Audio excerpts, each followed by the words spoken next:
You are, of course, from At Fate's Mercy. How long have you guys been going?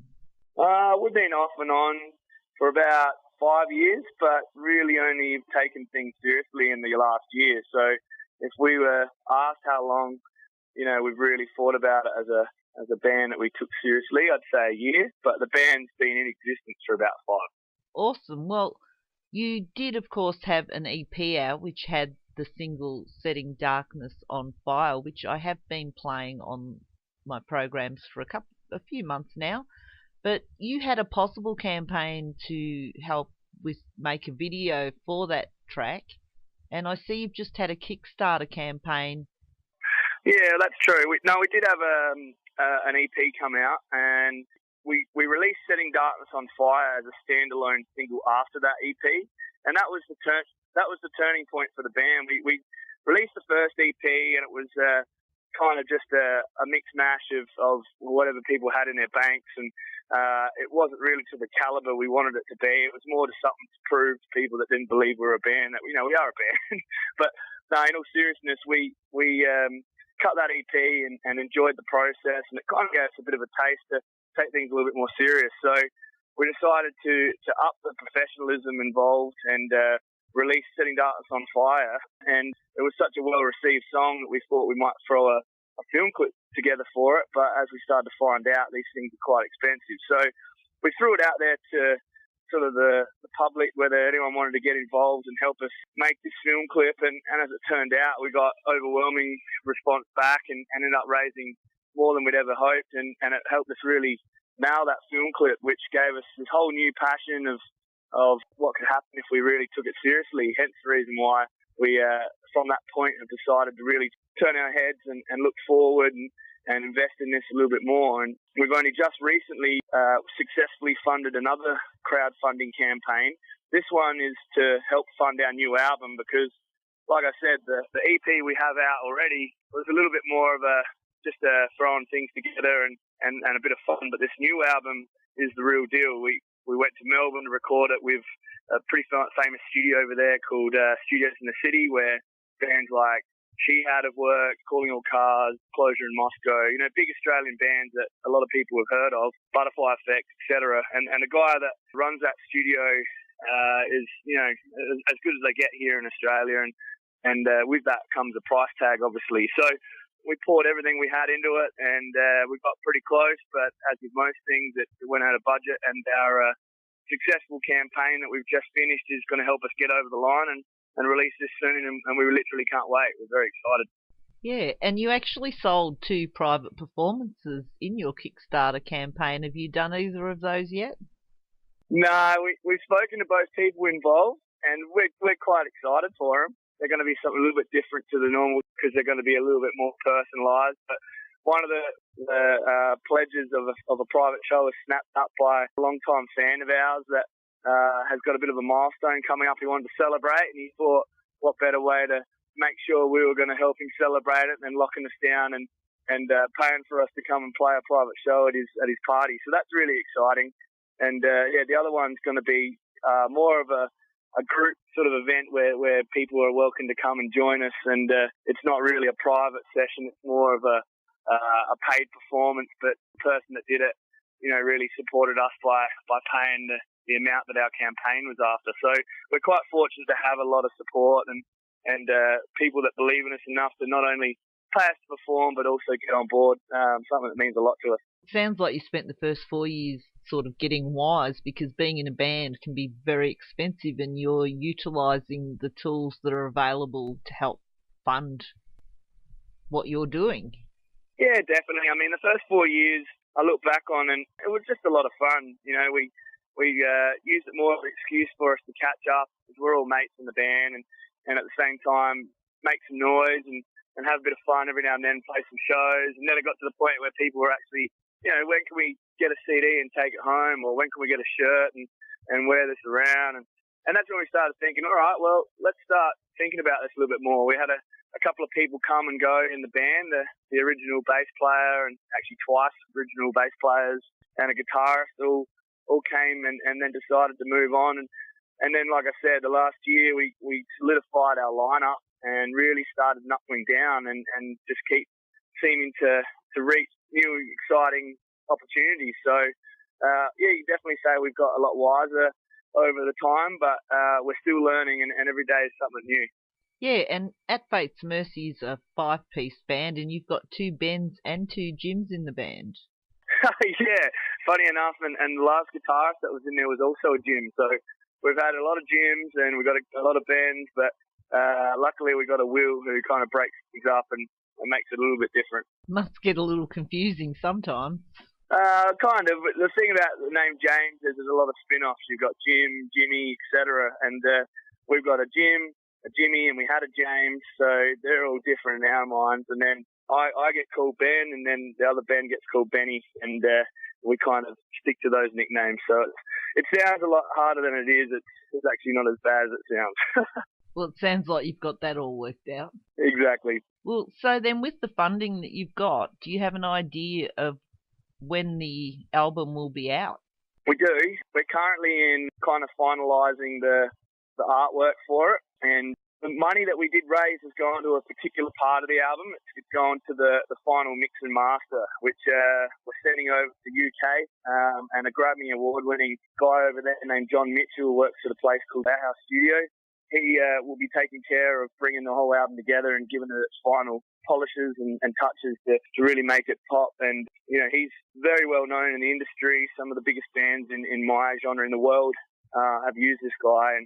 And with that comes, you know, a bit of an expense, but in our mind, you know, we don't want to sell ourselves short. If we're going to do this right, we want to do it in every capacity right. So that money goes towards finalising the album. And then in the meantime, like I said, we've got the artwork for the album being finalised and all the fun things that go with that. So looking at everything on a timeline, it looks like August will be the month that this album comes out. And we're probably looking at about mid-August for the actual launch. And then we're going to jump on the road and try and tour around Australia late August, early September. And you do currently have the single No Reflections out, which is off the new or the upcoming album. Yeah, that's right. We were lucky enough to talk with everyone involved and see if it was possible to get a song a little bit earlier than the rest of the stuff, just to drum up a bit of interest and let people know the new sound and direction the band's been focusing on, and that's exactly what that song is. So not sure if you've got that one in your playlist, but if you want to give it a listen, and any and all feedback is exactly what we're after. But it's a little bit different to our previous sort of music, and we really think we've matured a lot in our sound and really carved out a bit of a unique approach to our music. So looking forward to hearing what people think of that, and then looking forward to sharing the new album even more so. And you have a video for No Reflection, and of course it is available everywhere. There's links on your Facebook and website. We shot that film clip in about 3 days, and it cost us a whole budget of about $150.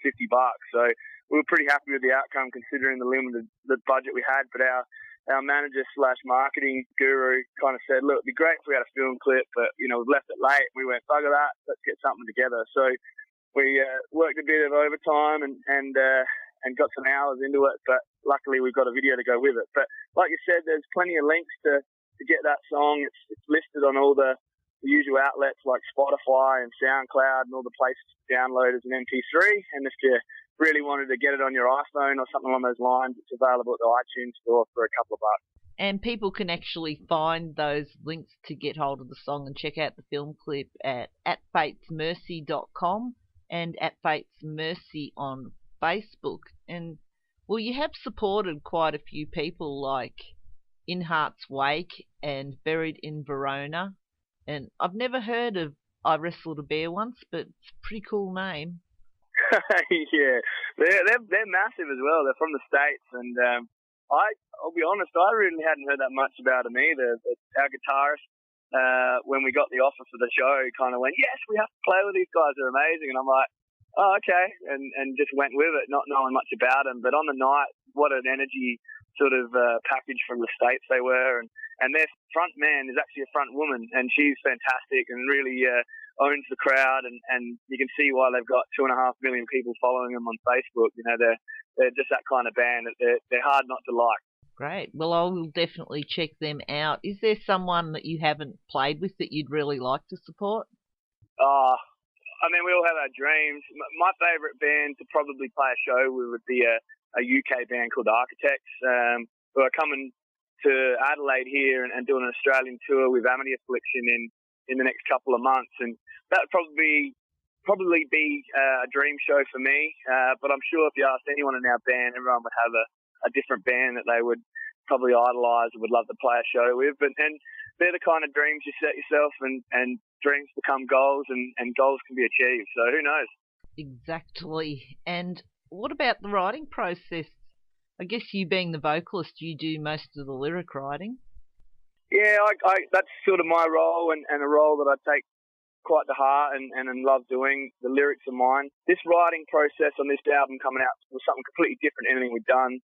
When we decided to pack up and go over to Melbourne and work with Sam Sproul in studios in the city there, we approached him beforehand with the idea that we really wanted to write an album that was something different, something that was us, but still unique. And that's where he came in and really shook things up, showed us a whole different way of writing it. So we actually took the album to him nearly written, but he didn't want us to finish the songs. He wanted us to just get to about a 70-80% completion, and then in that last 20% it involved him completely, ripping those songs apart and pushing us to try things that we hadn't done before. And the outcome was an album that would have been completely different had we just written it in our own bedrooms at home or something. But the great thing being the lyricist is the music might change slightly, and you might find different sections where you might have to do something different with the way you sing, but my lyrical content followed the concept of the album that we had all discussed prior to writing it. And I was lucky enough to once again take control of the lyrics and pour my heart into them, and what's come out has been some of the best lyrics I've ever written. That's awesome. I'm really looking forward to hearing the album, and I'll tell people again they can find you on Facebook at Fate's Mercy or at fatesmercy.com on the web. Yeah, that's right. Our website is still up and running. It's going to go under construction soon to reflect the new artwork for the new album and get a full facelift. But if people wanted to head to www.atfatesmercy.com, you can see all of our songs that we've released to date, stream them for free. The videos are up there, and it's got links to all our merchandise for sale and anything else you might want to see about us or even contact us for. And yeah, if people do go to atfatesmercy.com, you do have links to all of your social media sites, as well as where people can purchase the brand new single No Reflection. Yeah, definitely. Either that or just chuck At Fate's Mercy into Google, and we got an unusual name enough so that if you put it into Google, it's pretty much the only thing that comes up with all our YouTube videos and all our exciting stuff. So it shouldn't be too hard to find us if people are interested, but yeah, we always love getting some feedback, so if anyone wants to get in touch with us, by all means, hit us up and let us know what you think. Yeah, it's funny actually, because At Fate's Mercy, well, it's a different name, but then again, it's self-explanatory. There's no need to ask what it means. Yeah, it's a pretty cool concept, one that means a lot to me. I actually have it tattooed on my chest, and that's where the band stole it from. When we were deciding to actually, give the band a name, we all put in a vote, and little did I know that the months of sweating it out in a singlet had given everyone a chance to check out the tattoo written on my chest, and they all put in a vote. I think it was 4-1, and I can't even remember the name I suggested, but ever since then it kind of stuck, and that's where we are. Well, that's awesome, and well, that is exactly where you are at. You are at Fate's Mercy, and I really hope it takes good care of you because you have a lot of talent there. Well, sincerely appreciated. We hope so too, but it's lovely getting feedback just like that, and that's what motivates us to keep trying and pushing forward. And in fact, I've actually got to get ready for a show this evening where, we've got a pretty exciting night to look forward to, and that's what we live for, and that's what we're doing it for. Well, I hope you do have a great show tonight, and it has been great talking to you, and we shall talk again when that album is coming out and you are going to be heading out on tour and hopefully coming over to Victoria. Yeah, well, I'd love that if you could, when we have a chance, just let me know how to keep you in the loop or keep following our page and shoot me a line when it gets closer. I'll be happy to touch base back with you and let you know what's going to happen with the tour. But like I said, towards the end of August and September is not that far away, really. So looking forward to hitting on the road and sharing it around and meeting all the people that I get an opportunity to talk to. So might most definitely add you to that list. Thanks, Kat. I'll definitely do that, and I'll tell people once more, www.atbatesmercy.com for all the links and information you could want. And I very much appreciate your time. It's been great talking to you. No, sincerely appreciated from my side of things as well. So thanks to you as well. Not a problem. And you are, of course, at Bates Mercy. The single is No Reflection. Have a great night at the gig tonight. I very much look forward to hearing the album and look forward to talking to you again very soon. No worries. Have a good weekend. See ya. Thanks. Bye.